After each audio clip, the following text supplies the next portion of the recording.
दोस्तों, मैं रजनी बुद्ध आपका स्वागत करती हूँ आपके अपने YouTube channel study point 123 by Rajni member. यहाँ पे देखिए दोस्तों, आज हम बात करेंगे परसेंटेज के बारे में। परसेंटेज हम ये समझेंगे कि ये होता क्या है, परसेंटेज इसकी हमें क्या ज़रूरत पड़ती है और हम इसको क्यों पढ़ते हैं। अब यहाँ पे देखिए दोस्तों, ये लिखा हुआ है परसेंटेज। इसको हिंदी एंड इंग्लिश मीडियम वाले दोनों ही बच्चे पढ़ सकते हैं। तो प्रतिशत को इंग्लिश में बोलते हैं परसेंटेज। तो ये जो दोस्तों परसेंटेज शब्द है, वास्तविकता में परसेंटेज शब्द का जो अर्थ होता है दोस्तों, प्रति सैकड़ा या फिर प्रति 100। अब ये देखिए दोस्तों, कैसे प्रति सैकड़ा या फिर प्रति 100, इसका क्या मतलब है। जैसे दोस्तों हमने यहाँ पे लिखा है 12%, तो इसका मतलब है कि ये जो 12 भाग है दोस्तों, ये प्रति 100 में से 12 भाग है। अगर हमने लिखा दोस्तों 5%, तो इसका मतलब है कि 100 में से हमने 5 भाग ले लिया है। यदि दोस्तों हम लिखते हैं 1%, इसका मतलब है इस 100 में से हमने एक भाग को ले लिया। यदि दोस्तों हम यहाँ पे लिखते हैं 99%, इसका मतलब है कि हमने 100 में से 99 भाग को ले लिया। इसका मतलब हुआ दोस्तों कि नीचे हमेशा 100 ही आएगा। 100 में से हम कितना भाग लेते हैं वो हमारा परसेंटेज कहलाएगा। यदि हम 100 में से 5% लेते हैं तो 5% कहलाएगा। यदि 100 में से हम 10 भाग लेते हैं तो 10% कहलाएगा। यानी हम कितना भाग ले रहे हैं वो हमारा ऊपर आएगा, और नीचे वाला नंबर जो होता है हमारा, ये हमारा ओरिजिनल नंबर होता है, वास्तविक नंबर होता है। ये होता है वास्तविक नंबर। ये क्या होता है? वास्तविक। ये होता है दोस्तों वास्तविक नंबर। ऊपर वाला क्या हो, नीचे वाला क्या होता है दोस्तों? वास्तविक नंबर। और ऊपर वाली नंबर होता है, ये होता है मूल्य। जैसे हमने लिखा, देखिए दोस्तों मैं और इसे आगे का समझाने का प्रयास करूंगी। देखिए यहाँ पे देखिए दोस्तों, जैसे कहीं पे लिखा है 25% की छूट। जैसे ये लिखा है 25% की छूट। क्या लिखा है दोस्तों? 25% की छूट। तो इसका मतलब है दोस्तों कि हम लिखेंगे 25/100। यानी ये जो उसकी कीमत थी, ये जो उसकी कीमत थी दोस्तों, ये तो था उसका किराए मूल्य था। ये क्या कहलाएगा? किराए मूल्य। यानी ये इसकी ओरिजिनल वैल्यू कहलाएगी। क्या कहलाएगी? ओरिजिनल वैल्यू कहलाएगी। ये ओरिजिनल वैल्यू कहलाएगी इसकी। और ये जो दोस्तों दो है, ये है, तो इसका मतलब है उसने 100 रुपए में से 25 रुपए की छूट दे दी। ये क्या कहलाएगी दोस्तों? छूट कहलाएगी। अब इसका ये जो विक्रय मूल्य निकल के आएगा, देखिए दोस्तों हम किसके बारे में बात करेंगे? विक्रय मूल्य के बारे में। तो ये जो विक्रय मूल्य हम की बात करेंगे, तो इसका क्या मतलब हो जाएगा कि हमने इसको अब हम 75 रुपए में बेचेंगे। यानी 100 में से हमने 25 की छूट दे दी है। तो इस प्रकार से हमारा जो परसेंटेज शब्द है उसका ये मीन्स हुआ। अब हम देखिए दोस्तों, आगे क्वेश्चनों को सॉल्व करेंगे तो उसके माध्यम से इसको आगे समझते हैं इसकी क्या महत्व है। देखिए दोस्तों, यहाँ पे जैसे देखिए दोस्तों, हमारा पहला क्वेश्चन लिखा है कि किसी संख्या का, क्या लिखा है दोस्तों? किसी संख्या का 25% 4800 है, तो वह संख्या ज्ञात कीजिए। अब वह संख्या क्या होगी कि जिसका हम 25% निकाले तो हमारी वैल्यू जो है दोस्तों वो 4800 आए। तो देखिए दोस्तों, हम इसको कैसे सॉल्व करते हैं। तो हम यहाँ लिखेंगे क्वेश्चन नंबर फर्स्ट, हमें वो संख्या निकालना है। मान लिया हमने कि माना वह संख्या क्या है दोस्तों? x है। अब हमने लिखा कि अगर हमें वो संख्या तो पता नहीं है दोस्तों, हम यहाँ पे लिखेंगे x का, क्या लिखेंगे? x का 25% कितना है दोस्तों? 4800। कितना है? 4800। अब इस यहाँ पे देखिए दोस्तों, इस का मतलब क्या होता है? गुणा। तो x गुणा 25%, 25/100 बराबर 4800। अब देखिए दोस्तों, इसको आगे सॉल्व करेंगे तो 25 चौको 100 क्या हो जाएगा? x गुणा 1/4 बराबर 4800। अब देखिए दोस्तों, x बराबर, अब ये 4 जाएगा इधर, गुणा हो जाएगा। तो 8 चौको 32, 2 हसल लगाई 3, 4 चौको 16, 3 19, 1900 1000 है। हाँ,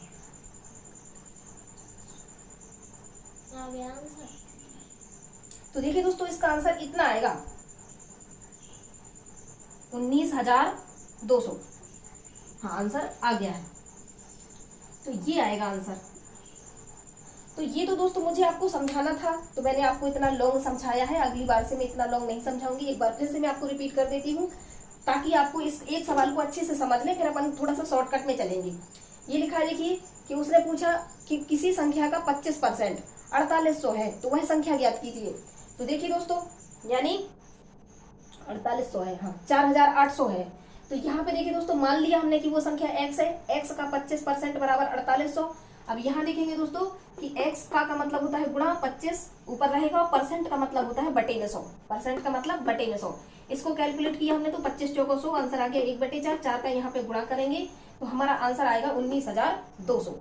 आशा करती हूँ दोस्तों आपको पहला क्वेश्चन बहुत अच्छे से समझ में आया होगा। तो देखिए दोस्तों, इसका जैसे जो ए वाला आ गया और ये वाला अपने ऑप्शन में देखिए दोस्तों ये लिखा है यहाँ पे, इसीलिए हमारा जो सी नंबर का ऑप्शन है ये बिल्कुल सही हो जाएगा। अब हम दोस्तों दूसरे क्वेश्चन की बात करेंगे।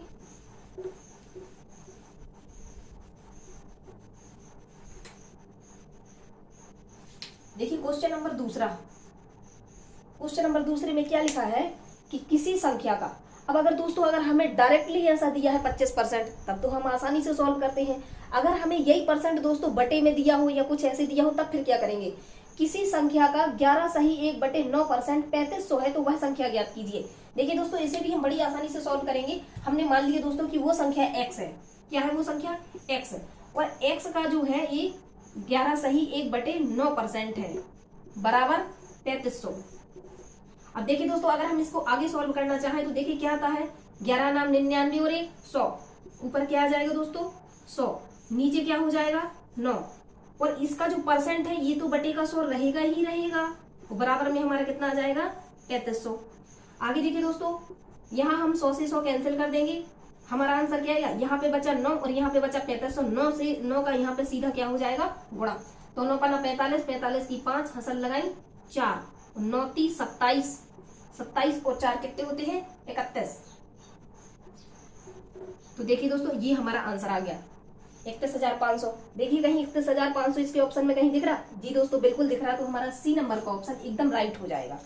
आशा करती हूँ दोस्तों आपको ये शॉर्टकट ट्रिक थोड़ा समझ में आ रही होगी। अगर नहीं आ रही है, आप वीडियो के अंत तक बने रहिएगा, आपको जरूर समझ में आएगा। और इस प्रकार की क्लासेस रोज बढ़ेंगी और आपको कंटिन्यू क्लासेस क्रम बाय क्रम देखते रहना, तो जरूर समझ में आएगा। हर चीज की शॉर्टकट ट्रिक आपको बताई जाएगी।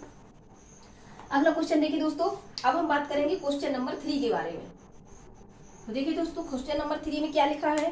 क्वेश्चन नंबर 3 में लिखा है कि किसी संख्या का 26 सही 66% 2400 है तो वह संख्या ज्ञात कीजिए। अब देखिए दोस्तों, अभी हमने ऊपर क्या पढ़ा था कि हमारी जो वैल्यू है वो एग्जैक्ट वैल्यू दी गई थी, यानी 25%। दूसरी क्वेश्चन में हमने पढ़ा है कि जो हमें परसेंट की वैल्यू दी गई है वो बटे में दी गई है। तीसरे क्वेश्चन में हम क्या देख रहे हैं दोस्तों कि हमें ये जो 26 की जो वैल्यू दी गई है ये दोस्तों हमको दशमलव में दी गई है। तो देखिए दोस्तों, हम इस दशमलव में इसको कैसे सॉल्व करते हैं इसकी ट्रिक देखते हैं। तो क्वेश्चन नंबर 3 हमने मान लिया दोस्तों कि वो संख्या हमारी x है और x का परसेंट कितने परसेंट बोल रहा है दोस्तों 26, तो हम मान लेंगे 26, और ये लिखा है हमारा 6%। क्या लिखा है दोस्तों 26 लगा के 6% कितना है 2400 है। अब देखिए हम इसको क्या करेंगे, तो 26 दोस्तों ज्यों का त्यों लिखेंगे, गुणा का निशान लगाएंगे, 26 यहाँ ज्यों का त्यों आ जाएगा।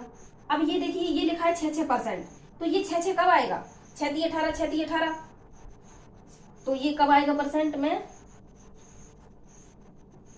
अगर देखें दोस्तों, ये 2/3 की वैल्यू कहलाएगी। कैसे कहलाएगी वो मैं आपको अभी समझाती हूँ। जैसे ये दोस्तों ये तो 26 पूरा लिखा है, अगर ये लिखा होता 2/3, इसको देखिए दोस्तों, मैं इसको समझाने का प्रयास कर रही हूँ, आप इसको समझिए मैंने इसकी जगह पे 2/3 कैसे लिखा है। दोस्तों देखिए, मुझे अगर इसका इसमें भाग लगाना है तो मैं सबसे पहले पॉइंट लगाऊंगी, या आप ना समझें तो देखिए पहले 0 लगाऊंगी फिर पॉइंट लगाऊंगी, तो यहाँ पे 20 हो जाएगा। 3 का इसमें भाग लगाऊंगी तो 6 × 18 आएगा।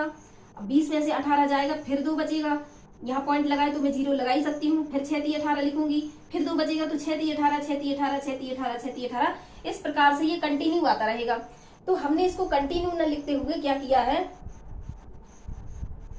इसको इस तरीके से लिख लिया है 6 × 18। तो इस प्रकार से कंटिन्यू आता रहेगा, तो हमें कंटिन्यू न लेकर के 2 बार ही इसको लेना है। तो देखिए हम आगे कैसे करते हैं हम, तो हम 26 सही इस 6 पॉइंट को हम 2/3 लिख सकते हैं। इतना समझाना चाहती हूँ, आशा करती हूँ कि आपको ये समझ में आ गया होगा कि देखिए हमने इसको कैसे लिखा है। तो 26 तो हमारा न्यूमेरिकल था तो इसको जैव करते हुए लिख लिया। ये हमारा पॉइंट में था, तो ये 6 पॉइंट जो लिखा था इसको हमें फ्रैक्शन में चेंज करना था, अर्थात बटे में चेंज करना था। तो हम इसको यदि 6 पॉइंट को 2/3 भी लिख देंगे तब भी हमारा आंसर यही आएगा। अब चलिए दोस्तों हम इसको सॉल्व कर लेते हैं। तो x इज इक्वल टू 6 18 और 2 20, 20 को सुन हासिल लगाएं 2, 3 दूनी 6 और 2 8। हमारा आंसर आ गया 80/3 बराबर आंसर आ गया 2400। अब देखिए दोस्तों यहाँ पे ये 0 से ये 0 काट लेंगे और 8 3 24। अच्छा इसका देखिए दोस्तों हमने इसका बटे का 100 छोड़ दिया है, सॉरी यहाँ पे इसका बटे का 100 आएगा, यहाँ पे भी इसका बटे का 100 आएगा। और अब x बराबर हमारे पास यहाँ पे क्या बचा है 8 3 24, यहाँ पे बचा है हमारे पास, यहाँ से बचा है देखिए दोस्तों 30 और यहाँ से क्या बचा है 300। दोनों का गुणा कर लेंगे तो कितना आंसर आ जाएगा 3 3 900, 9000। ये हमारा आंसर कहलाएगा। देखिए दोस्तों ये हमारे किस ऑप्शन में है, ये दिया गया है, तो इसका सी ऑप्शन हमारा बिल्कुल सही हो जाएगा। आशा करती हूँ दोस्तों ये आपको समझ में आया होगा। बस इसमें समझने वाली बात थोड़ी सी यहाँ पे है कि आप सोच रहे होंगे कि आपने इसको 2/3 कैसे लिख दिया है। तो ये दोस्तों ऐसे लिख दिया है 2/3 कि जैसे ही आप इसका 3 में भाग लगाएंगे तो आपका आंसर जाएगा नहीं, तो यहाँ पे पॉइंट आएगा, यहाँ पे पॉइंट लगाएगा तो आएगा 6 3 18। जब 20 में से 18 घटाएंगे तो फिर से 2 बचेगा, यहाँ पॉइंट लगाइए तो फिर 0 लगाएंगे, फिर 6 3 18, फिर 6 3 18। इस प्रकार से आपका आंसर कंटिन्यू आता रहेगा। इसीलिए जहां पॉइंट 6 लिखा है उसकी जगह पे हम 2/3 लिख सकते हैं और आगे अपने क्वेश्चन को कंटिन्यू करते रहेंगे। आगे देखिए अगला क्वेश्चन। आशा करती हूँ दोस्तों ये वाला क्वेश्चन या इस टाइप के क्वेश्चन भी आपको समझ में आ गए होंगे जब आपको परसेंटेज जो है पॉइंटों में दिया हो। अब देखिए यदि हमें परसेंटेज अब कैसे दिया गया है, जब किसी संख्या में 480 जोड़ा जाता है तो वह संख्या अपनी 132 हो जाती है, वह संख्या ज्ञात कीजिए। तो देखिए वो दोस्तों बता रहा है कि जब किसी संख्या में 480 जोड़ा जाता है तो वह संख्या अपनी संख्या का 132% हो जाती है। देखिए दोस्तों कैसे, जब किसी संख्या में 480 जोड़ा जाता है, मान लीजिए दोस्तों हमने वो संख्या x है, इसमें हमने कितना जोड़ दिया है 480, कितना जोड़ दिया है 480, तो वो संख्या क्या हो जाती है, तो वह संख्या अपनी की, तो वह संख्या अपनी की जब किसी संख्या में 480 जोड़ा जाता है तो वह संख्या अपनी 132 हो जाती है। यानी जितनी भी है वो कितनी हो जाती है 132 हो जाती है।